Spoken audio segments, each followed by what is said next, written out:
New images pulled straight out of Samsung's One UI 9 firmware just leaked the Z-Widefold screen shape, and it's a 4:3 inner display. That's not a random number. That's iPad territory, and it lines up almost perfectly with what Apple's rumored foldable iPhone is expected to use. Samsung isn't just tweaking the Fold again. They're building a wider, more tablet-like foldable on purpose. And it looks like they're getting ready to meet Apple head on the moment Apple finally shows up. So here's what we know, what the leak actually shows, and why this one detail, the aspect ratio, might matter more than the usual thinner, lighter, slightly better camera upgrades. Because if Samsung nails a wider foldable experience before Apple launches a foldable iPhone, they don't just win on specs. They win on the thing people actually feel every time they open the phone, the shape of the screen. First, the leak. A new report says images were found inside One UI 9 firmware for a device called SMF971B. That model number is widely expected to be Samsung's upcoming Z-Widefold, or whatever the final marketing name ends up being. And buried in that firmware were reference images that basically spell out the inner display proportions. The big headline: the inner screen is 4:3. If you don't live in aspect ratio land, here's the simple version. Samsung's current Fold inner screens are closer to almost a square. The Z Fold 7, for example, sits around a 1.11:1 ratio on the inside, meaning it's only a little wider than it is tall. A 4:3 screen is clearly wider than it is tall. It's the classic small tablet shape. It's the shape a lot of people instantly associate with actually getting work done on a bigger screen, not just stretching a phone screen into a weird rectangle. And that's why this leak matters. This isn't just Samsung making the cover screen a tiny bit wider again. This is a whole different vibe when you open it up. Now, let's talk about why Samsung would do this now. The obvious answer is Apple.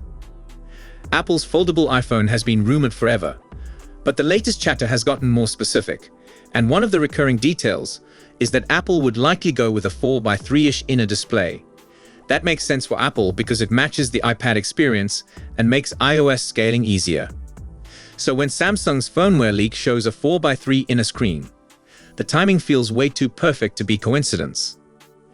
And yeah, Samsung has a history of reacting to Apple before Apple even ships anything. Sometimes it works, sometimes it doesn't. The S25 Edge is a great example people bring up. It felt like a preemptive response to the rumored iPhone Air direction, and the reception was mixed. A lot of folks saw it as Samsung trying to out-Apple Apple without really delivering something that changed the daily experience. But I think the wide fold is different, because the wider inner display isn't an Apple idea. It's something foldable fans have been asking for. Plenty of people have been saying for years that the Fold's inner screen feels tall and narrow, and that it's not the most natural tablet replacement. It's awesome for multitasking, but sometimes basic stuff, like reading a webpage or viewing two apps side by side, just doesn't feel as comfortable as it should. The 4:3 screen solves a lot of that. Let's get practical for a second. What does a wider inner screen change? Number 1, multitasking actually gets better. Samsung already does split screen well. But on a tallish inner display, you sometimes end up with two apps stacked or squished in ways that don't feel like a real tablet. On a 4:3 display, side-by-side apps can feel more like two normal phone apps next to each other instead of two tall, skinny columns. Number 2, web browsing and reading. Most websites aren't designed for super tall, narrow layouts. The 4:3 canvas gives you more natural line length and more comfortable scaling, and it just feels closer to what people like about tablets. Number 3, video. Here's the part where people might get surprised, because you might think wider screen equals better video, but it depends. Most videos are 16:9 or wider. On a 4:3 screen, you can still get a big video, but you'll likely get thicker black bars than you would on a more widescreen-ish shape. So if your number 1 goal is maximizing video size, by 3 isn't automatically perfect. But there's a counterpoint. On a foldable, you're not just watching video full screen. You're watching video while doing other stuff. Picture in picture. Split screen with comments or chat. Video on one side, notes on the other. A 4:3 display tends to feel better for that tablet multitasking style of use. So overall, it's not that 4:3 is the best for everything. It's that it's arguably the most balanced shape for a device that's trying to replace a small tablet. And that's the whole point. The Fold line has always flirted with being a tablet replacement, but it never fully committed. This wide fold feels like a commitment. Now, the next big clue here is that this was found in One UI 9 firmware. That matters because it means Samsung is already building and testing software behavior for the screen shape. UI elements, animations, layouts, app scaling, multi-window defaults. All the stuff that has to feel seamless if you don't want the device to feel like an experiment. It's one thing to have prototype hardware in a lab. It's another thing to have firmware assets sitting inside the software that's going to ship on real products. So it strongly suggests this device is actually coming and likely coming soon. The expectation from the report is later this year, alongside Samsung's next foldable wave, the Z Fold 8 and the Z Flip 8. So instead of replacing the Fold, Samsung might be adding a second big fold option. And honestly, that's the smartest way to do it. Because Samsung's been stuck in this weird situation for a while. If they dramatically change the Fold's shape, they risk alienating people who already like it. But if they keep making tiny tweaks, they never address the biggest complaint, which is the overall feel of the screen. Launching a separate wide model is basically Samsung saying, fine, you want wide? Here's wide, and if it hits, we'll take it further. This also fits Samsung's recent pattern of testing the waters with different form factors.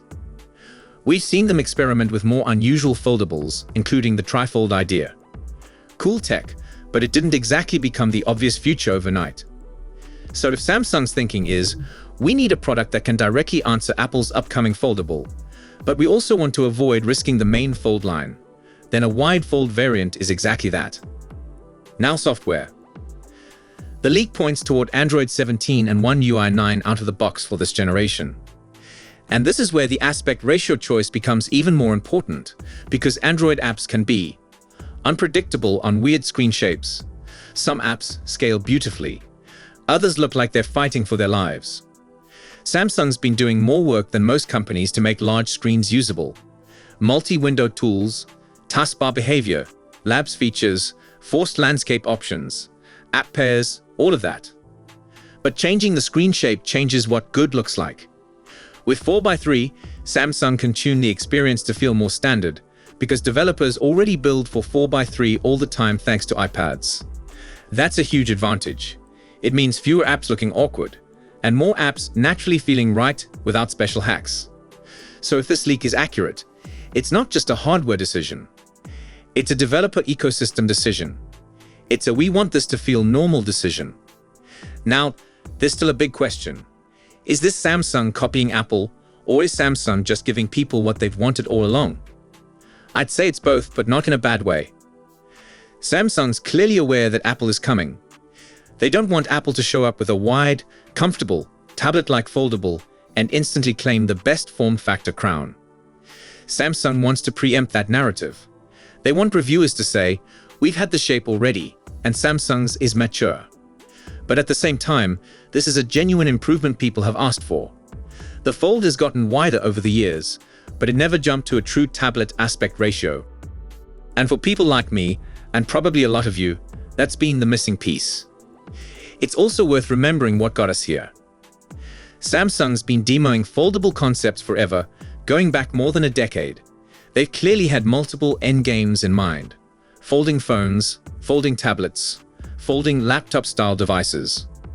More recently, Samsung tested a wider direction with the Z Fold Special Edition in 2024, which reportedly pushed the proportions wider than the standard Fold 6. Then the Z Fold 7 showed Samsung could also go hard on thinness. It got significantly slimmer, and crucially, it got slim without feeling like a compromised science project. That engineering progress matters because it frees Samsung up to experiment with new shapes without turning the phone into a brick. And that's where the wide fold starts to make sense. If you can make it foldable and thinner, and you can make it wider, and you can reduce the crease, suddenly you're not just iterating. You're building a new category inside your own lineup. A foldable that actually feels like a small tablet when opened. Now, that depends on price, weight, cameras, durability, and whether Samsung nails the cover screen experience too. A wide inner display is great, But if the outer display still feels cramped or weird, people won't care. Also, Samsung has to make sure the hinge and overall ergonomics work with the new proportions. Wider can mean less comfortable to hold one-handed when open, depending on thickness and weight distribution.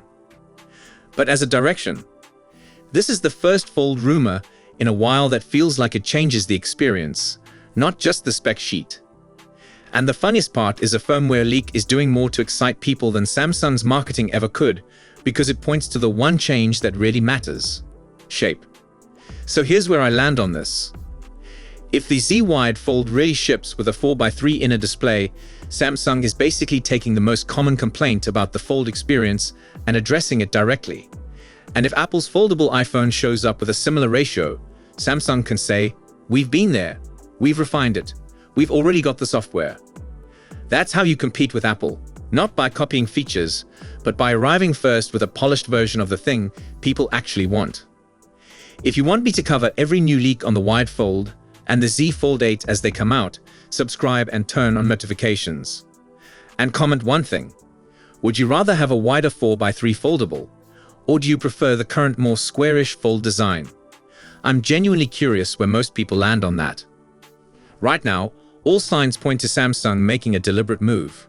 A wider inner screen, software already prepping for it, and a clear attempt to be ready for Apple's foldable the moment it's real. If this ends up being Samsung's small tablet that folds moment, the next foldable wave could be the biggest shift we've seen in years. So that's all we know for now. We'll be sure to keep you updated as soon as we have more information. Thanks for watching, and goodbye.